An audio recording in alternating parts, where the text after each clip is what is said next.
O maior avião de transporte militar da Rússia, o An-100 e 24-100 Ruslan, visitou a África do Sul em uma missão não revelada.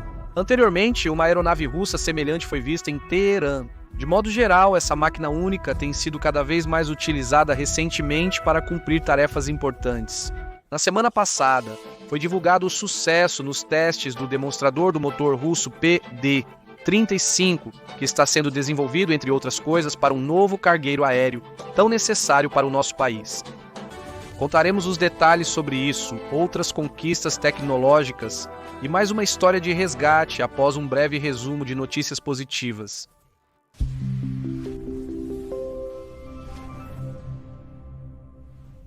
O foguete lançador Soyuz 2.1A foi lançado com sucesso do cosmódromo de Plesetsk e colocou em órbita uma espaçonave de interesse do Ministério da Defesa.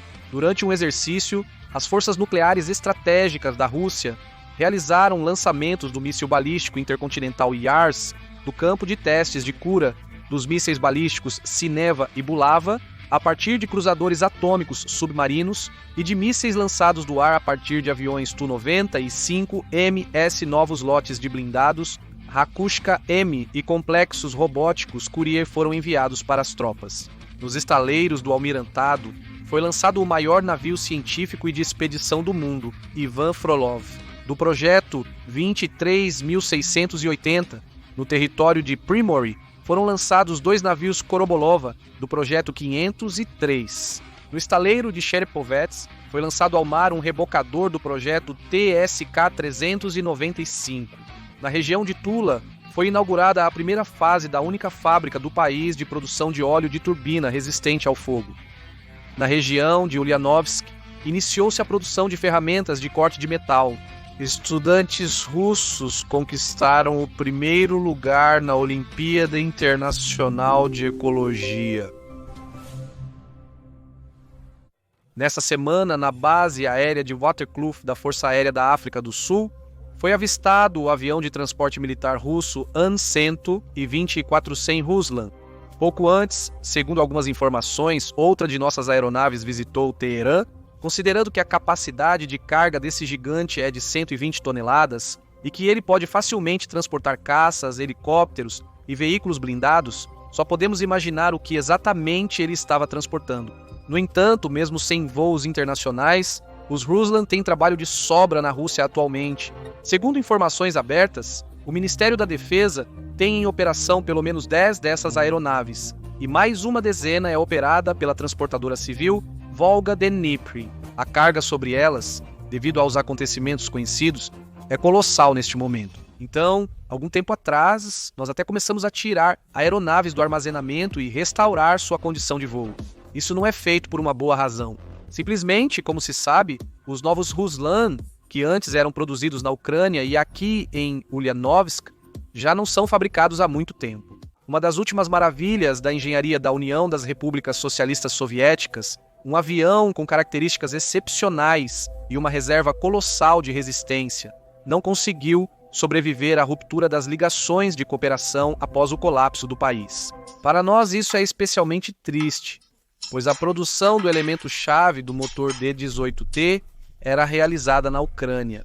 No entanto, ainda temos um certo estoque desses motores e alguns Ruslan inacabados da época soviética.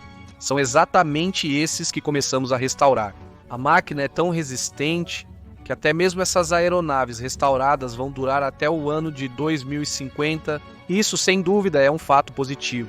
No entanto, o paradoxo é que justamente isso foi por muito tempo um obstáculo para o nosso desenvolvimento futuro. E é assim que aconteceu.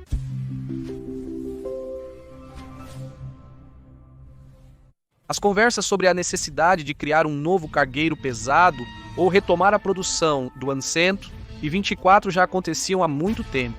Mas como nós nem sequer temos um motor para ele, isso implicaria custos colossais. O mesmo problema foi enfrentado também no Ocidente. O C-17 deles foi descontinuado em 2015 devido a problemas financeiros. No entanto, ele tinha uma capacidade de carga 2 vezes menor do que o nosso Ruslan, sendo mais próximo do An-100 e 24 em termos de capacidade de carga. O C-5 não é produzido desde os anos 80 do século passado. E o impressionante Airbus Beluga XL, que muitos gostam de usar como exemplo, embora ainda seja produzido atualmente, na verdade tem uma capacidade de carga de apenas 40 toneladas. Em resumo, não só nós, mas o mundo inteiro atualmente sente a necessidade de um novo avião de transporte moderno com grande capacidade de carga. No entanto, até agora, ninguém consegue construí-lo sozinho. Em 2014, já estávamos bem próximos de tomar a decisão de retomar a produção do modernizado AN-124 em conjunto com a Ucrânia, mas logo esses planos fracassaram. Posteriormente, de forma paradoxal, foi justamente a existência de aeronaves aptas para restauração na Rússia que acabou atrasando o desenvolvimento de um novo análogo. Ninguém queria investir bilhões no desenvolvimento enquanto havia dezenas de aviões ainda em boas condições à disposição. E até mesmo o problema de substituir o motor D-18T, ao que tudo indica, conseguimos resolver. Assim, na primavera deste ano, foi informado que, nas instalações da Fábrica de Aviação Civil dos Urais, foi estabelecida a manutenção dos motores ucranianos com substituição de seus componentes por peças nacionais. Naquele momento, já haviam sido reparados e colocados em operação 49 motores. E, paralelamente, está em andamento o trabalho para iniciar a produção em série do D-18T na Rússia, cujo início está previsto para o ano de 2027. Dessa forma, o atual AN-124 ainda vai nos servir por mais algumas décadas. Mas os acontecimentos recentes demonstraram de forma convincente que eles não vão conseguir dar conta de todo o volume de trabalho.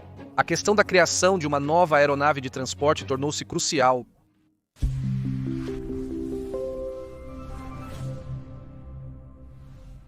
E o Ruslan e seu motor D-18T são excelentes em todos os aspectos. Mas o nível atual da tecnologia permite criar produtos ainda mais avançados. A questão do desenvolvimento de um novo gigante aéreo nunca saiu da pauta, e o trabalho começou já em 2016. Mas não começaram com a fuselagem, e sim com a parte mais complexa, o motor para ele.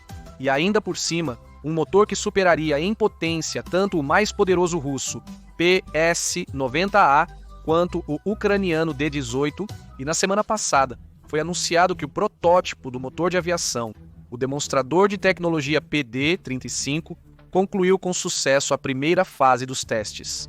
Com justiça, essa notícia deveria estar no topo de todos os meios de comunicação russos, porque isso significa que demos um salto gigantesco no desenvolvimento de um dos projetos tecnológicos mais complexos do mundo, o PD-35.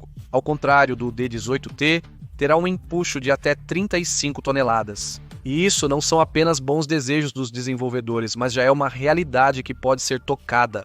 Em outras palavras, estamos perto de obter o motor turbofan mais potente de toda a história do país. E chegamos a esse marco em um tempo recorde para a prática mundial em apenas 8 anos. Para referência, normalmente leva pelo menos 15 anos para criar um produto desse tipo. Em grande parte, essa rapidez foi alcançada graças à unificação parcial com o motor PD-14, que também, a propósito, foi desenvolvido do zero, muito rapidamente, e já está sendo produzido em série. No entanto, em comparação com ele, o PD-35 é, claro, um nível tecnológico de outro mundo. Não se fala muito sobre eles, mas sabe-se que, por exemplo, um parâmetro-chave, o peso do produto, foi significativamente reduzido, graças ao uso de compósitos, inclusive nas lâminas do ventilador. Então, para que está sendo criado esse gigante?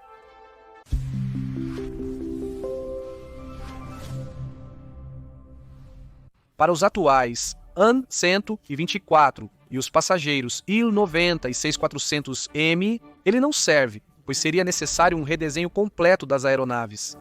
É mais fácil fazer novos usando tecnologias modernas, como os mesmos compósitos. Sabe-se que já estão sendo realizados trabalhos de pesquisa científica em relação ao avião de passageiros widebody de longo alcance da próxima geração. Não há informações confiáveis sobre a criação de uma nova aeronave de carga para substituir o Ruslan, mas ousamos supor que os testes bem-sucedidos do demonstrador PD-35 vão aproximar o início desse projeto. Afinal, como já foi dito, começamos pelo mais difícil, e fazer a fuselagem para um motor já pronto pode ser relativamente rápido. Então, o mais interessante ainda está por vir, e continuaremos informando vocês sobre o andamento. Aliás, se você ainda não viu o vídeo sobre a história da construção de motores nacionais que saiu no nosso canal, recomendamos fortemente que assista pelo link na descrição. O episódio contém uma enorme quantidade de fatos que a maioria das pessoas não conhece e é assistido de uma só vez. Sua confiabilidade foi comprovada no Vietnã quando foi operado a partir da selva. Ou seja, ele, como um diabo da caixa, à noite ou antes do amanhecer, era lançado da rampa com a ajuda de propulsores de foguete e pousava em uma pista de terra.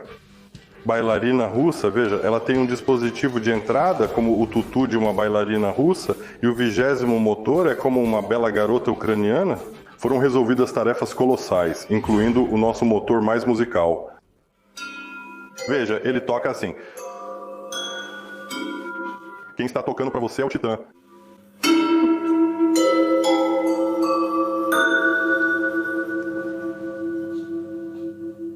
A seguir, mais algumas tecnologias interessantes.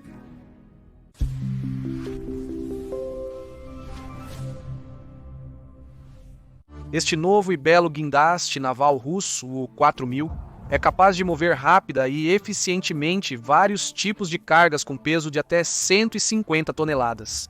Ele foi criado por um grupo de empresas para substituir um guindaste naval semelhante de um fabricante estrangeiro e não ficar atrás dele em nada. E este é o novo motor elétrico, criado pela empresa Elsip.